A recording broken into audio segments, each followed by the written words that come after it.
mantap. Yes, ya. Ya Iman, kenapa Iman? Okey. Baik.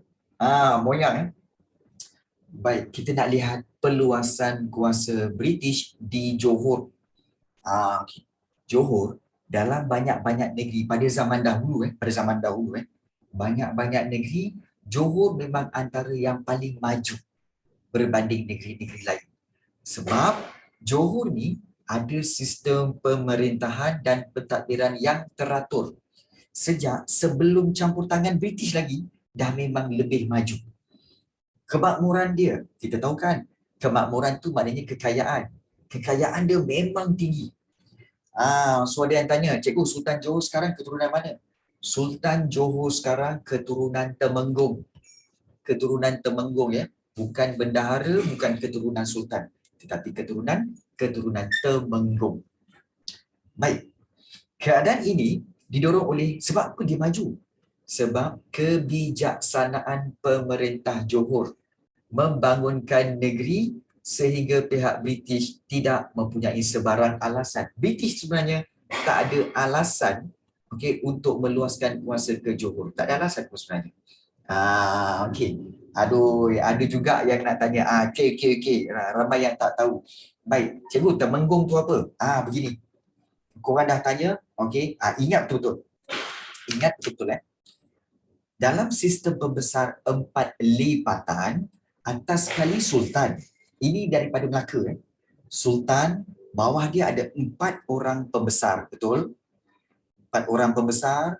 Dan yang pertama bendahara, yang kedua Temenggung, yang ketiga ialah penghulu bendahari, dan yang keempat ialah Laksamana. So, 4 orang pembesar ini adalah pembesar-pembesar utama yang membantu Sultan. Jadi, kalau keturunan, ada yang kata, cikgu, Sultan Johor ni keturunan Temenggung kan? Betul. Sebab apa? Sebab pada mulanya Johor diperintah oleh Sultan. Tetapi apabila sampai ke Sultan Mahmud mangkat di Julang. Okey, cikgu tak nak cerita lagi. Sultan Mahmud mangkat di Julang yang telah dibunuh tu oleh Laksamana tu. Sultan itu last keturunan Sultan. Maka negeri Johor, bendahara itu naik menggantikan Sultan yang dah mati tu. Bendahara naik menjadi Sultan. Kemudian keturunan bendahara seterusnya menjadi Sultan. Dan apabila bendahara Tun Ali, iaitu Raja Ali yang terakhir, dia tidak mahu lagi memerintah negeri Johor, dia turun tahta, maka pembesar yang seterusnya, iaitu Temenggung pula naik menjadi Sultan. Jadi keturunan Temenggung inilah telah memerintah Johor sampai sekarang. Itu yang cikgu bagi tahu korang. Boleh faham kan? Susah kan nak faham? Sebenarnya itu je turutan dia. So itulah dia berkaitan dengan keturunan Temenggung yang menjadi Sultan di negeri Johor. Baik. So, kita lihat di sini. Kemajuan dan kemakmuran Johor. Kemajuan dan kemakmuran Johor serta pemodenan yang dilaksanakan.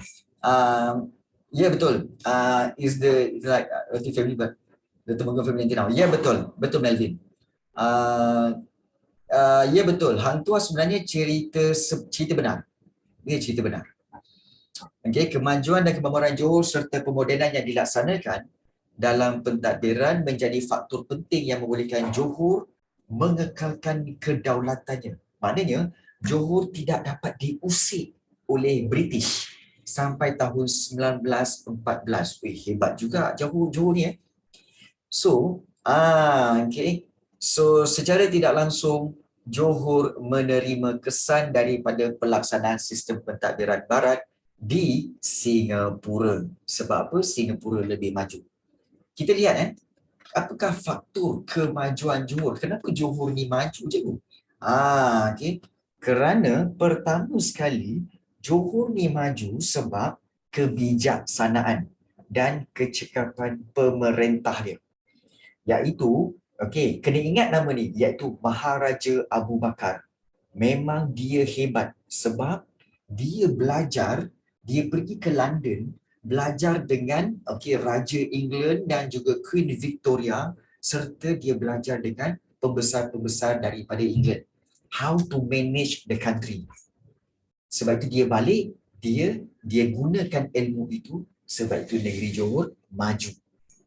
Itu kebijaksanaan pemerintah dia, iaitu Sultan Abu Bakar atau dipanggil Maharaja Abu Bakar. Ya, betul, betul. England tu British, betul. Yang kedua, kenapa kemajuan Johor ini? Sebab kemunculan golongan pentadbir. Betul, Ahmad Danish? Golongan pentadbir. Maknanya golongan pembesar-pembesar yang committed dan menjalankan tugas dengan berkesan bagi memakmurkan ekonomi Johor. Kamu tahu, sebenarnya salah seorang pembesar Johor, dia telah melukis peta Johor yang pertama. Bayangkanlah back to 90s, di mana zaman tu tak ada Google Earth, tak ada Google Map, tak ada satellite, pembesar itu telah melukis peta negeri Johor yang pertama. Golongan pentadbir ni macam apa? Macam bendahara, temenggung, penghulu bendahari, datuk-datuk bentara. Yang komited tu maknanya dia sangat memberi komitmen kepada pentadbiran. Maknanya dia buat kerja sungguh-sungguh. Itu committed. Buat kerja sungguh-sungguh. Macam ni lah. Okey, kat sini berapa ramai kat sini yang pengawas, prefect? Berapa ramai kat sini prefect? Boleh raise hand tak nak tengok berapa ramai prefect? Okey, kamu prefect daripada form 1 ke, daripada form 2 ke, atau baru dilantik form 3? Daripada form 1 ke, form 2 ke, form 3? Okey, baik. Baru lantik. Kamu tahu tak? Kalau katakan pengawas daripada form 1 sampai sekarang masih lagi pengawas ini adalah pengawas yang committed, iaitu mereka telah menjalankan kerja dengan baik. Begitu juga kalau yang form 2, bermula daripada form 2 sampai form 3 masih lagi pengawas, orang-orang ini, pengawas-pengawas ini adalah prefect yang committed, yang jalankan kerja dengan baik. Saya tengok tak function pun, yang kau tengok tak function, cuba kau sendiri buat, mesti kau function. Betul tak? Kan? So, not fixed as. Ya, betul. So, itulah dia sebenarnya. Yang tak function tu sebab kau tengok. Function pun kamu sendiri jadi prefect. Mesti power. Kan? Right. So, kemunculan golongan pentadbir yang committed. Itu yang kedua. Yang ketiga, sebab berlakunya perkembangan pesat dalam ekonomi komersial, terutama sekali sektor pertanian. Sektor pertanian. Johor memang terkenal dengan gambir dan juga lada hitam. Gambir, lada hitam banyak ditanam di Johor dulu tau. Memang banyak. Komersial ni macam kedai. Tak, komersial ni sebenarnya untuk tujuan perdagangan. Ekonomi komersial maknanya ekonomi untuk perdagangan. Maknanya untuk ditanam secara besar-besaran dan dijual secara banyak-banyak. Itu komersial. Dan pertanian komersial yang Johor buat ialah tanaman gambir dan lada hitam. Sebab itu Johor kaya. Dan pemodenan Johor. Johor moden dalam pelbagai bidang.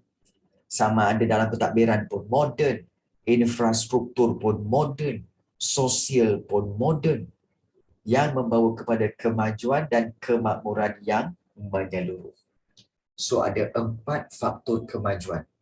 Kebijaksanaan pemerintah, golongan pentadbir yang committed, kemajuan pesat dalam ekonomi komersial dan juga pemodenan Johor. 4. So, Johor. Jadi kebijaksanaan pemerintah dan pembesar Johor inilah yang telah memajukan dan memakmurkan negeri mereka, menyebabkan bila Johor maju, maka British tidak dapat manipulasi keadaan untuk campur tangan di Johor. British tak tahu, tak dapat. Macam mana aku nak masuk Johor ni? Tak ada idea, tak ada benda yang aku boleh manipulate untuk masuk ke dalam Johor. Tak ada. Tak ada isu. Itu yang hebatnya Johor. Johor sebenarnya diam-diam aja. Okey. Baik. Tapi, yalah, kita nak kata apa sepandai-pandai tupai melompat. Akhirnya, sambung. Sepandai-pandai tupai melompat, akhirnya, sila sambung dalam Zoom chat. Kena tipu juga, salah. Ya, Ryan, Tarun, Ahmadanis, betul. Jatuh ke tanah juga. Elman Mirza, cikgu suka tu. Sepandai-pandai tupai melompat, pandai lagi cikgu Rafiq melompat. Kau ingat cikgu ni tupai? Aku tangan kau karang. Okey. Baik. Okey. Baik. So, kau ingat apa? Okey. Baik. So, kita lihat seterusnya. Okey. Iaitu, akhirnya Johor juga jatuh ke tangan British. Aduh, kenapa ni Cik Man? Boleh jatuh Johor dengan British. Aduh, aish. Macam mana tu? Macam mana? Jom kita tengok. Okey, jom kita tengok. Okey, kemajuan ekonomi Johor. Well, British memang sebenarnya memang dengki je dengan negeri Melayu. Memang dengki. Sebab kemajuan ekonomi Johor, bila Johor maju, menyebabkan British mulalah. British mula rangka strategi nak menguasai Johor. Tak bolehlah kau ni British duduk diam-diam. Boleh tak kau duduk diam-diam, jangan kacau. Nak juga kacau. Heran aku. Jadi, kita lihat di sini Okey, British bimbang. British bimbang kerana sebagai sebuah negeri yang bebas, Johor menjalinkan hubungan dengan kuasa-kuasa barat yang lain. Nampak tak? Sebenarnya Johor, bila dia tidak dikuasai oleh British, Johor menjalinkan hubungan dengan Belanda, menjalinkan hubungan dengan kawasan-kawasan kawasan Sumatera, kemudian menjalin hubungan dengan India dan sebagainya. Jadi British macam tak selesa tau. British rasa macam tak boleh ni. Kan bahaya ni. So British menjalankan strategi secara tersusun untuk menguasai Johor. Dia nak juga. Dan peluasan kuasa juga melalui dua strategi, iaitu pertama perjanjian dan juga yang kedua manipulasi. Guna teknik perjanjian dan manipulasi yang dilaksanakan oleh British terhadap Johor. Dia nak juga perjanjian. Apa yang dibuat? Okey, jom kita tengok. Baik. Pada tahun 1855. Okey, fahami cerita ni. Pada tahun 1855, perjanjian 1855 antara Sultan Ali dengan Temenggung Ibrahim yang menyatakan bahawa sekiranya jajahan Kesang hendak dijual oleh Sultan, maka Kesang hendaklah ditawarkan kepada pihak British dulu. Baik, Kesang ni sekarang ini kawasan Kesang dipanggil sebagai daerah Muar. Baik. Jadi sebenarnya Sultan Ali dengan Temenggung Ibrahim dah buat perjanjian. Kalau dia kata okey, jajahan Muar ni kalau nak dijual, Sultan nak jual, maka juallah kepada British dahulu. Tetapi Sultan sebenarnya tak bagi. So, kita tengok dulu okey, kita tengok Perjanjian setia pada tahun 1885 antara Johor dengan British menyebut bahawa Johor hanya akan menerima seorang ejen yang peranannya, yang fungsinya menyamai seorang pegawai konsul. Maknanya ejen tu dia macam pegawai konsul. Maknanya pegawai konsul ni ialah penasihat sajalah. Malah lebih rendah daripada penasihat sebenarnya. Menyamai, maknanya bersamaan. Seorang ejen British yang dia punya fungsi dia seperti pegawai konsul, maknanya wakil British sahaja. Dan dia tak akan beri apa-apa nasihat. Dan pada waktu ini, okey, kenapa British nak letak ejen itu? Supaya ia tak tinggilah. Kenapa diletakkan ejen itu? Supaya semua hal ehwal luar Johor akan dikawal oleh British. British nak kawal hal ehwal luar. Hal ehwal luar bermaksud hubungan antara Johor dengan negara-negara luar. Contohnya, hubungan negeri Johor dengan Belanda, hubungan negeri Johor dengan India. So itu yang British nak kawal. Untunglah sebenarnya. Ya, betul. Okey. Dan okey, ini nak bagi tahu Ini nak bagi tahu sebenarnya perjanjian ini antara Sultan Ali dengan Temenggung Ibrahim ni cikgu tak habis lagi antara Sultan Ali dengan Temenggung Ibrahim, siapa ni cikgu? Ni cikgu bagi tahu Sultan Ali sebenarnya adalah Sultan Johor.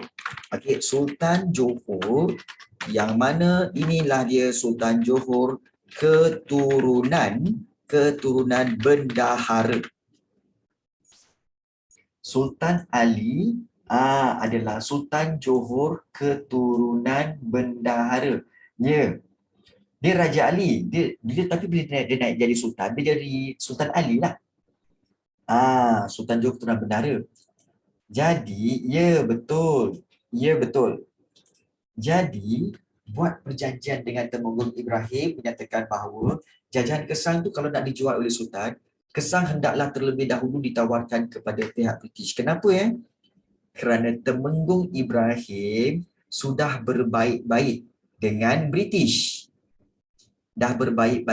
British. Jadi, British nak daerah Kesang. Sultan Johor kata, Sultan Ali kata tak nak. Kan? Jadi dia kata apa? Kalau tak nak, kita jual lah daerah Kesang ni. Kan? Sultan Ali kata nak jual pada Belanda. Tapi Temenggung Ibrahim kata apa?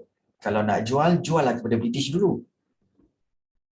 Jadi, kita jangan fikir cerita tu. Sebab cerita tu dah jadi complicated tau. Senang cerita macam ni. Sultan Johor, Sultan Ali ni tak setuju untuk jajahan Kesang ni dijual. Jadi Sultan Johor ini kenapa Syafiqah? Ya, diorang gaduh ke? Sebab diorang tak berapa baik. Sultan Johor dengan Temenggung Ibrahim ni tak ngam. Dia tak ngam. So Sultan Ali ini, iaitu Sultan Johor ini, dia kata apa? Okeylah. Sultan Ali kata, aku turun tahta jajahan Kesang ni, aku nak perintah. Sultan Ali kata apa? Aku nak perintah jajahan Kesang sahaja. Aku tak nak jadi Sultan Johor. Aku nak memerintah daerah Kesang sahaja.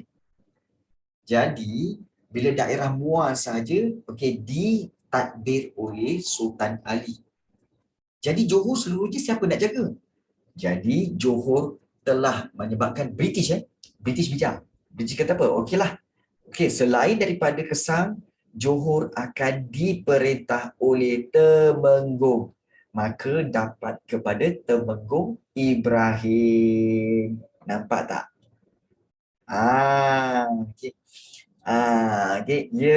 So Sultan Ali tadi, dia hanya memerintah jajahan Kesang sahaja. Dia tak nak memerintah seluruh Johor.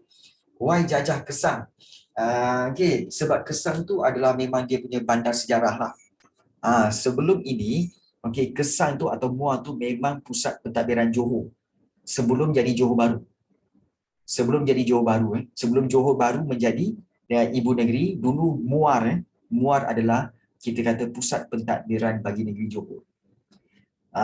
So Sultan Ali pun peganglah daerah Kesang dan seluruh Johor telah diserahkan kepada Temenggung Ibrahim. Temenggung Ibrahim, ibu negeri Temenggung Ibrahim. Daripada situ, Okey, Temenggung Ibrahim pun memerintah Johor lah. Dan pada perjanjian setia 1885, Temenggung Ibrahim dah naik jadi sultan, Sultan Ibrahim. So Sultan Ibrahim ini menerima, oleh kerana hubungan baik dengan British, British letakkan seorang ejen. Untuk apa? Untuk menjaga hal ehwal luar negeri Johor. Itu je. Namun, okey, pada 1879, ingat ni, pada 1879, Gubernur Negeri-Negeri Selat mencadangkan kepada British supaya letakkan residen British di Johor. Cadangkanlah untuk letakkan residen British di Johor pada 1879. Tetapi Temenggung Ibrahim tak nak. Sebab Temenggung Ibrahim kata apa? Untuk apa? Aku tak nak. Lagipun aku tak ada apa-apa hutang dengan kau British, jadi aku tak perlu ikut cakap kau. Okay. Okay. Baik. Okay, Ryan. Okay, Ryan ada keliru. Dia kata apa? Jap. Masa ni perjanjian London bukan dah buat ke betul? Patutnya Sultan Ali memang tak boleh bagi Belanda. Sebab dalam perjanjian cakap Belanda tak boleh buka pertempatan. Betul? Betul. Tetapi Sultan Ali nak jual daerah jajahan Kesang tu sebenarnya kepada kuasa-kuasa lain selain daripada Belanda dan sebagainya.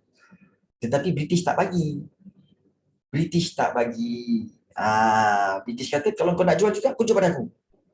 Kau nak jual juga, kau jual pada aku. Jual pada British. Jadi Sultan Ali tak nak jual. Sultan Ali kata apa? Kalau aku jual pada British, nanti kan tanah ini tergadai, dijajah oleh British. Tak apalah.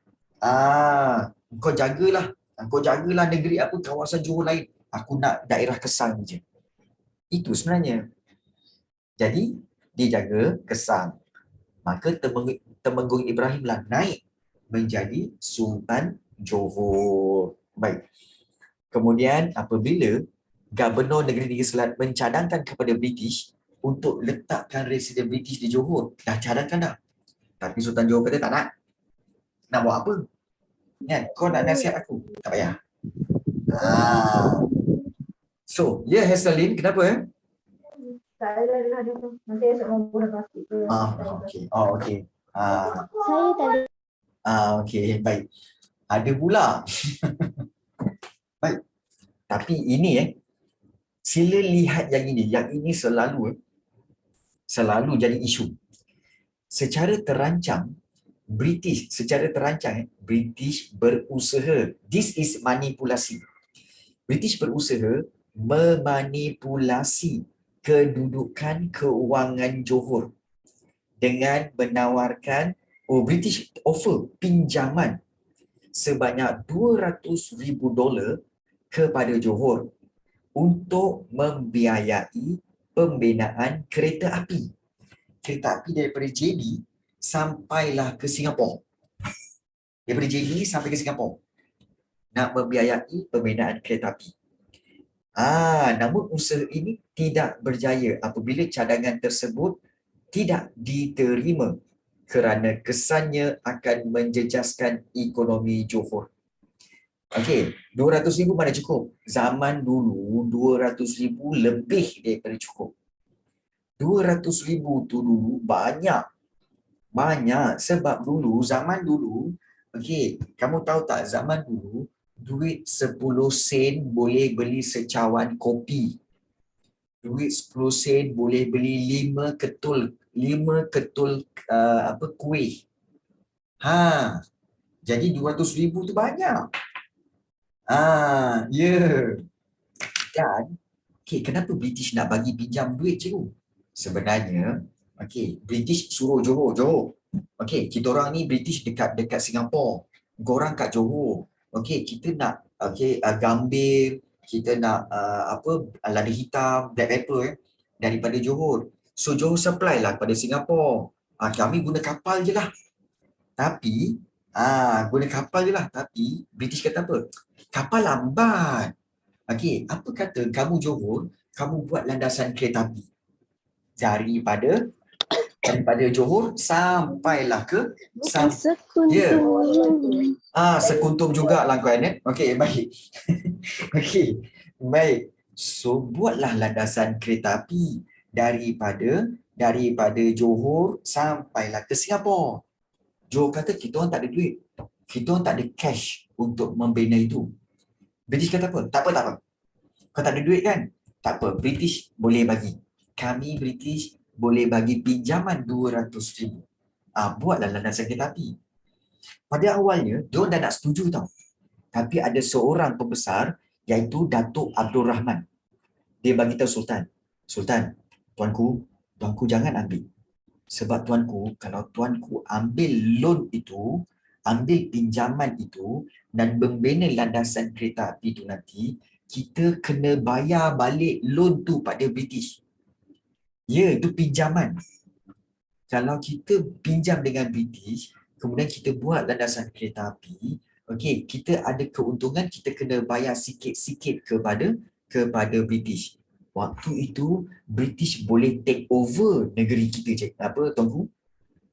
Macam mana take over? Dia akan paksa kita. Dia boleh paksa kita untuk bayar terus. Dia boleh paksa kita untuk bayar half dulu. Walhal kita tak ada cash. Bila kita tak dapat ikut arahan dia, dia akan take over kita tuanku. So Sultan pun, iyalah bahaya lah. Kalau kita ambil duit dia, kita loan dengan dia, dia boleh buat macam-macam pada kita. Bahaya tu. Dan memang British pun memang ada niat nak take over Johor ni cikgu. Cikgu. Sultan. Sultan. Tuanku. Tersyasyul aja. Jadi, betul. Betul. All your child 100 in history paper, right? Syazwinan Syirah. Not lah 100, but memang baguslah in sejarah.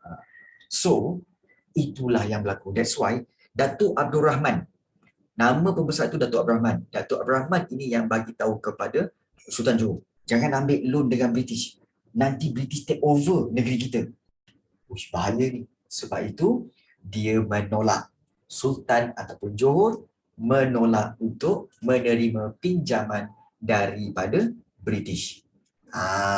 Kan? Okey. British kata, aduh, ya, kan, kantoi pula tak dapat nak buat macam tu. Namun begitu, okey. Baik. So, pada 12 Mei 1914, okey, guna pound. Okey, guna pound. Dan pada waktu ini, okey, kalau ada yang tanya, cikgu, British kenapa guna dolar? Okey, pada waktu ini, okey, dolar yang paling kuat pada waktu ini adalah dolar Spanyol. So, dolar Spanyol. Okey, dolar Spanyol. Ini sebenarnya dolar ni, zaman dulu banyak mereka menggunakan dolar Spanyol. Sebab pada waktu itu dolar Spanyol memang kita kata strong lah. Memang mata wang yang strong. Macam sekarang dolar Amerika lah. Dulu dolar Spain. Betul Ryan. So, gagal. Pada pada 12 Mei 1914, strong tu maksudnya dia punya value. Value dia lebih tinggi berbanding mata wang yang lain. Bukan strong lah langsung, tapi kita kata strong in value lah. Baik, pada 12 Mei 1914, Sultan Ibrahim, iaitu keturunan dia, telah menandatangani perjanjian itulah dengan Sir Arthur Henderson Young, iaitu Gubernur Negeri Selat, buat perjanjian. Dalam perjanjian tersebut, jawatan konsul tadi, yang sebelumnya ditempatkan di Johor, ditukarkan kepada penasihat British. Akhirnya Johor dapat jugalah penasihat British, dan Douglas Graham Campbell dilantik sebagai penasihat British yang pertama di Johor, dan pelantikan ini juga telah menukarkan taraf Johor daripada negeri bebas dan berdaulat kepada sebuah negeri naungan British, maknanya negeri lindungan British.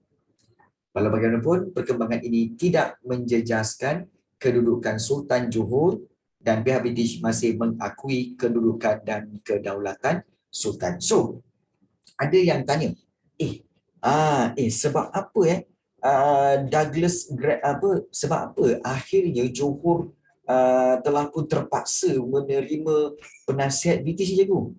Dia macam ni dia dapat, cikgu? Bagus soalan tu. Baik. Jadi sebenarnya begini. Temenggung, okey, kita tengok belajar tadi, Temenggung Daing Ibrahim ataupun Temenggung Ibrahim, dia naik menjadi Sultan Ibrahim. Baik, dia memerintah Johor dengan jayanya, dengan makmur. Kemudian Sultan Ibrahim ini meninggal dunia ataupun mangkat, naiklah anak dia, iaitu Maharaja Abu Bakar. Pada waktu ini, British dah push Johor. Ambillah, resident British ni, ambillah penasihat British ni. Sultan Abu Bakar, dia kata apa?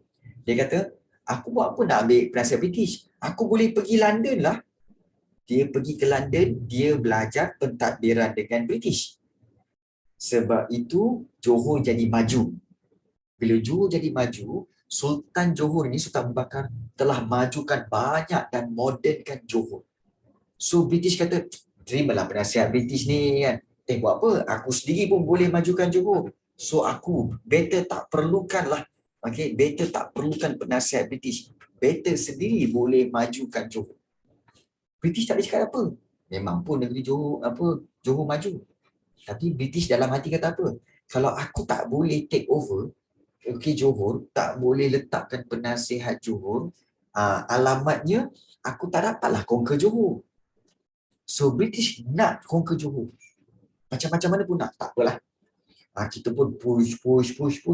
Akhirnya sekitar tahun 1910, kalau tak salah cikgu 1910, lebih kurang 1910, barulah Maharaja Abu Bakar mangkat. Maharaja Abu Bakar mangkat, meninggal dunia, anak dia naik. Menjadi Sultan Ibrahim. Bila naik menjadi Sultan Ibrahim, British kata apa? Inilah peluang untuk kita take over Johor. Terus British hantar bagi tahu Sultan Ibrahim yang baru. Anak dia Sultan Ibrahim. Bagi tahu Sultan Ibrahim, bapa tuanku dulu dia tak nak buat perjanjian dengan kami. Ini menyebabkan Johor susah nak maju. Sila terima penasihat British. Sila terima penasihat British yang akan membantu tuanku. Tapi ingat kalau tuanku tak bantu kami, kami akan melakukan kekerasan. Kami akan boykot Johor. Kami tak nak berkawan dan melindungi Johor lagi. Sultan Ibrahim dengan bapa dia lain. Bapa dia memang modernkan, majukan semua. Anak dia tak. Kita kata, orang kata apa, tak sebijak bapa dia. You see, this is what we call apa? Knowledge from your father tak semestinya akan turun kepada anak. Tak. British sengaja ke macam mana tu? British memang sengaja. Dia push. Jadi British kata bahawa sebenarnya silalah ambil penasihat British ni. Ambil penasihat British ni. Pasti negara tuanku akan maju. Negeri Johor akan maju. So tuanku sila ambil. Kalau tidak, kalau tuanku tak ambil, kami British tidak akan memberi naungan kepada negeri Johor. Jadi Sultan Ibrahim rasa takut, risau. Aku kena ambil juga ni.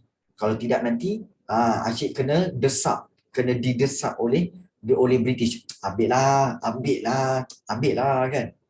Jadi pening kan. Asyik kena desak. Sudahnya okeylah ambil. Tak ada. Anak dia tak tahu apa-apa lah waktu bapa dia minta like don't care. Dia tahu tapi dia tak tahu apa yang ada di fikiran bapa dia. Ingat macam kita dengan bapa kita kan. Kita tak tahu apa yang bapa kita fikir. Tapi bapa kita tahu. Dia tahu manage dan sebagainya, dia bijak. Kita macam mana bapa aku fikir dia macam tu. So dan ada yang tanya, sebelum tu anak dia tak ada penasihat ke? Penasihat lain ke cikgu? Sebenarnya kan cikgu bagi tahu Sultan Johor dia ada pembesar-pembesar yang power. Yang power tu kan. bila Sultan kita kata Maharaja Abu Bakar tu mangkat, waktu itu pembesar-pembesar ini telah dipecat. Kerana apa? Kerana British telah menghasut kepada Sultan. Sultan, tuanku, ini tak bagus tuanku. Okey, bendahara tu tak bagus. Okey, pecat dia. Pecat. Okey, kemudian ni Temenggung tu tak bagus tuanku. British cucuk. Dia telah buat salah tuanku. Okey, tuanku pecat. Itu juga satu strategi yang dilakukan oleh pecat, fired. Yes. Okay. So dia gunakan perjanjian dan juga manipulasi. Itu yang dilakukan oleh British terhadap Johor. Macam-macam lah British ni kan. Well, kamu kena tahu bahawa pada waktu itu British dah ada kan agent British, bermula daripada agent lah. Mula-mula mungkin tak ngam, tapi lama-lama jadi ngam. Sama lah macam korang lah kan. Korang kalau nak berbaik-baik, dengan siapa yang kamu patutnya buat baik? Dengan ketua pengawas, betul tak? Mula-mula kamu kawan, oh kenal-kenal, kemudian jumpa kat luar. Oh bang, lama tak jumpa bang. Abang ketua pengawas sekolah kita tu kan? Kan. Minum air. Belanja minum, belanja makan. Lama-lama ngam lah kan? Macam tu lah. Lebih kurang lah. Raya, lebih kurang. Jadi, apa yang kita tahu bahawa inilah yang berlaku. Strategi British menguasai Johor ada dua, iaitu melalui perjanjian, iaitu Perjanjian Setia 1885, dan satu lagi iaitu manipulasi. Kurang ajar betul. Jadi, kemampuan anak tempatan yang diterajui oleh Sultan Johor yang dibantu oleh gandingan pemimpin yang berwibawa membolehkan Johor berjaya mengekang asakan British. Namun begitu, asakan berterusan ini gagal juga dihalang. Sehingga menyebabkan British berjaya meluaskan kuasanya di Johor. So, sikap jujur dalam menjalankan tugas dan tanggungjawab oleh pembesar Johor sangat penting dalam memastikan kedaulatan Johor terus terjamin. Oleh demikian, jelaslah bahawa kewibawaan pemimpin amat penting dalam memperjuangkan maruah bangsa. Ingat tu. Jadi itulah cerita berkaitan dengan bagaimana perluasan kuasa British di Johor. Kewibawaan tu apa? Kewibawaan itu adalah karismatik. Karismatik tu adalah karisma. Dia punya ada gaya untuk menjadi leader. Macam kamu lah. Nak jadi prefect kan, jadi pengawas. Bila kamu jaga, kemudian kamu bersemangat, semua orang tengok, uish, kau ni ada kewibawaan jadi prefect lah. Itu ada karisma menjadi prefect. Jadi dah 9.30 dah. 9.30 apa? 9.45. Has cikgu boleh jadi ketua. Okay. Baik. Kita ada lebih kurang 15 minit. Cikgu tak nak panjang-panjang. Kita ada 15 minit. Hari Sabtu nanti kita akan buat menjawab soalan-soalan objektif dan juga soalan-soalan soto dan esei daripada bab 1 dan bab 2. Tetapi untuk 15 minit ini kita akan buat sedikit kuis yang kamu kena jawab dalam Zoom chat. Boleh? Boleh tak? Tak, bukan dalam Google Form, bukan dalam quizzes, tetapi dalam soalan ini. Tengah makan, tak ada. Sabtu ni, tak silap saya ada satu negara tak pernah dijajah, betul ke? Ya, betul. Negara yang tidak pernah dijajah ialah Thailand. Kan? Thailand. Kangkung krab, sawadikap, makan ikan siakap. So itulah dia. Ya, betul. Yang SEO. Okey, tu Korea. Baik. So kita akan main sedikit quiz Thailand berbaik dengan Eropah sebab itulah, betul. Thailand tidak dijajah kerana cikgu saya cakap Francis Light tu gubernur bapa. Okey, baik. Begini. Okey, untuk pengetahuan kamu, okey, Izakil dan semua pelajar. Ingat Francis Light pada awalnya adalah seorang pedagang biasa. Tetapi apabila British dapat take over Pulau Pinang, Francis Light telah menjadi gubernur. Ya, Francis Light telah dilantik menjadi gubernur Pulau Pinang. Betul. Tapi sebelum tu dia hanyalah pedagang biasa. Dia hanyalah pedagang Eropah. So cikgu kamu pun betul lah. Gubernur maknanya memerintah satu kawasan pula. Satu kawasan itu. Ya. Okey. Baik. So, jom kita mulakan dengan kuis. Okey, dan kuis ini seperti biasa, okey, cikgu akan berikan soalan-soalannya. Okey, cepat cikgu lapau. Okey, baik. Nampak. Okey, baik. Okey, baik. Sila jawab dalam Zoom chat okey. Gubernur memerintah, residen wakil British di sesuatu kawasan. Gubernur memerintah kawasan itu. Itu beza. Okey.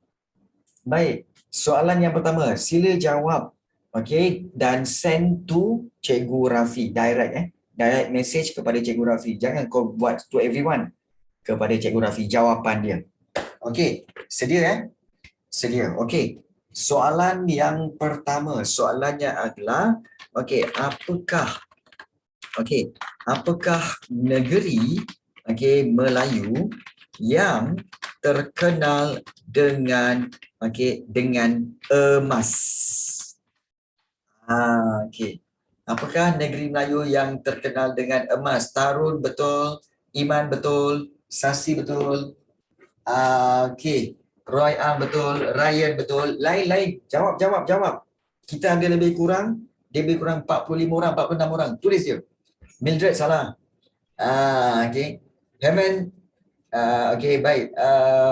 Ya betul, Annette. Raji Idina betul. Mildred salah. Ahmad Danish betul. Izakil betul. Bagus. Zarif betul. Bagus. Ramai yang ingat negeri Melayu yang terkenal dengan emas. Ya, betul. Baik. Bennett Lee betul. Bagus. Bukan laju sangat dia punya mesej tu. Betul Izzat Syahira. Betul. Soalan yang kedua. Negeri Melayu terkenal dengan emas, itu soalan nombor 1. Soalan nombor 2. Kita akan lihat iaitu daerah Ampang dan Kelang terkenal dengan hasil bumi iaitu apa dia?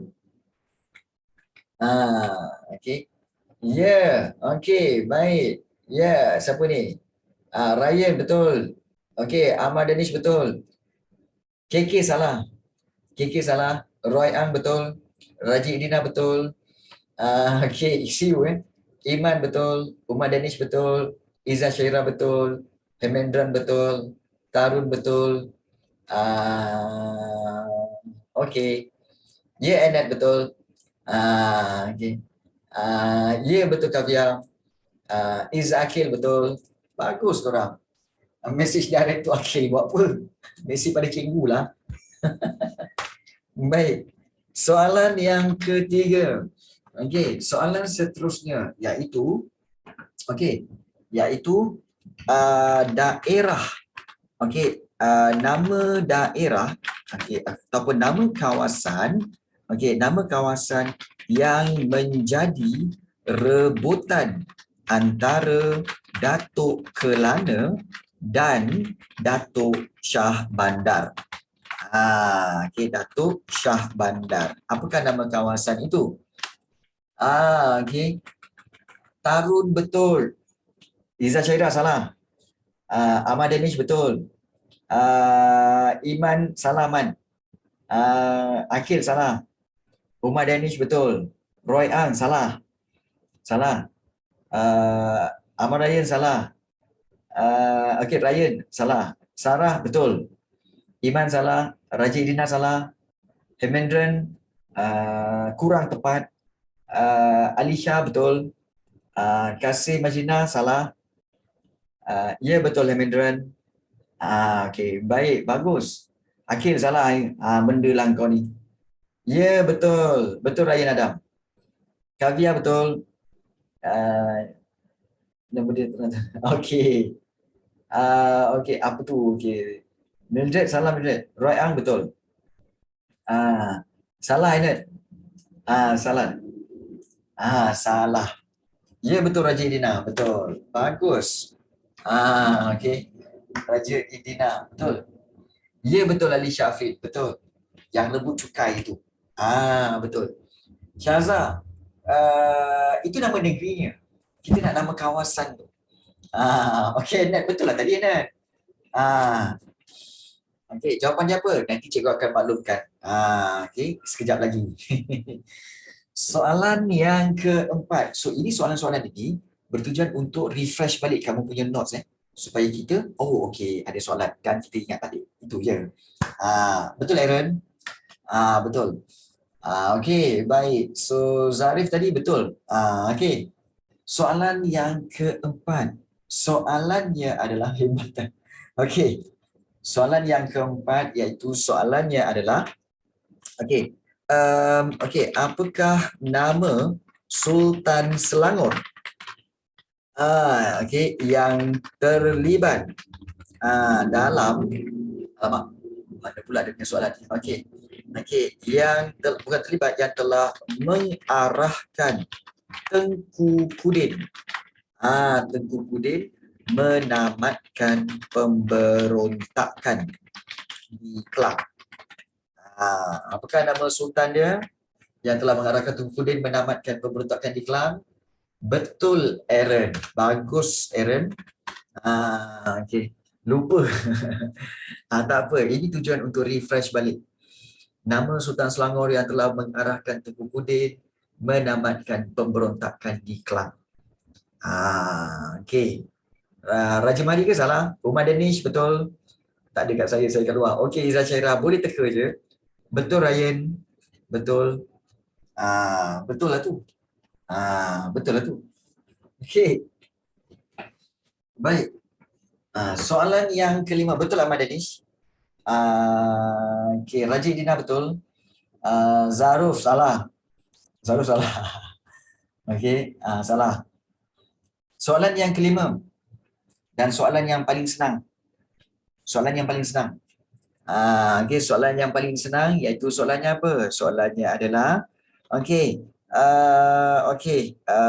Kita kata resident British yang pertama di Perak ialah dia senang je ni. Tarun, Ahmad Danish, Aaron, betul. Lagi. Okey. Betul. Bagus. Enes lupa lah tu. Raji Dina betul. Aidi Azudin betul. Betul. Izzah Syairah. Betul. Roy betul. Hemendran betul. James. Mana ada James? Okey. Zaruf betul. Otak loading Okey. Alisha Afrin betul. Betul. Sarah betul. Syaza betul. Sarah, nama penuh Sarah. Syaza betul. Umar Danish betul. Okey. Tak ingat. Mildred. Okey. Baik. Soalan yang keenam.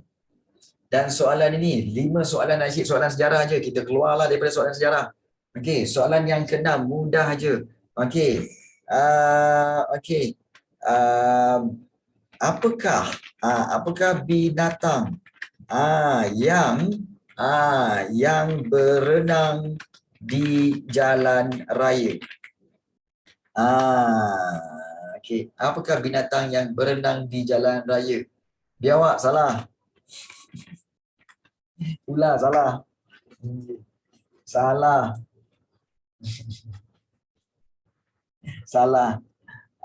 Entah. Hafina salah. Salah. Okey. Okey. Salah, tak tahu. Buaya Otak loading. Okey. Google cikgu. Boy Google.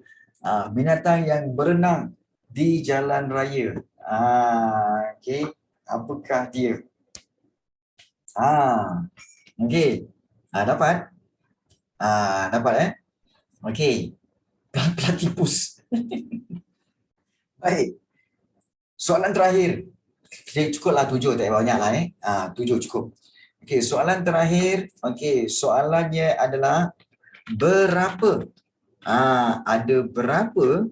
Okey, ada berapa ibu jari sebelah kiri okey, yang terdapat dalam kelas ini? Okey. Ada berapa ibu jari sebelah kiri yang terdapat dalam kelas ini?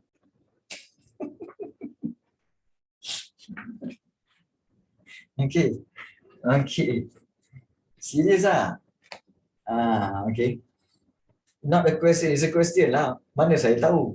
Okey. Okey.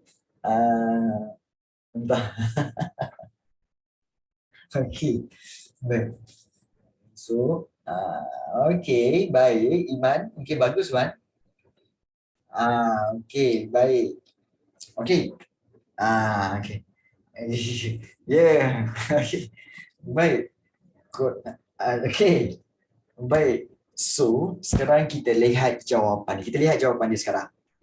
Baik, jom kita tengok cikgu berikan jawapan dia Jangan korang terkejut pula. Okey, negeri Melayu yang terkenal dengan emas. Sila semak. Jawapan dia adalah negeri Pahang.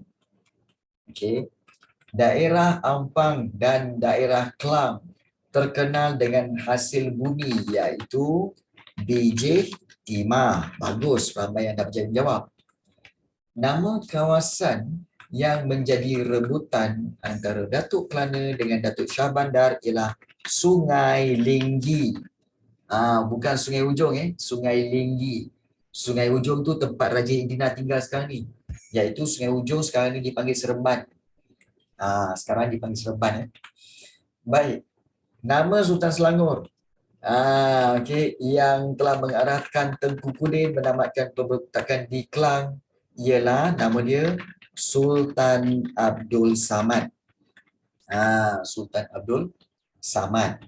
Presiden British yang pertama di Perak ialah okey, Presiden British yang pertama di Perak ialah J.W.W. Birch. Okey, J.W.W. Birch. Skor saya tu ya okey. Apakah binatang yang berenang di jalan raya? Okey, binatang yang berenang di jalan raya ialah bukan. Ianya adalah kelisa. Sebab dia ada kereta kelisa kan? Dan kereta kelisa tu sebenarnya ikan. Okey. Ya Allah. Okey. Kelisa kan ikan kan? Ikan kelisa. So dia kan binatang yang berenang. Tapi dia berenang di jalan raya kan? Stresnya aku soalan ni. Kan? Cikgu saya penat. Baik. Dan ada berapa ibu jari sebelah kiri yang terdapat dalam kelas kita? Okey, sekarang ni kita ada 43 orang. Okey, 43 orang. So setiap seorang ada ibu jari sebelah kiri, sebelah kiri. Okey, setiap orang akan ada 2 termasuk tangan dan kaki. So kita ada 43 orang, bermakna kita ada lebih kurang 86. Okey, ibu jari sebelah kiri.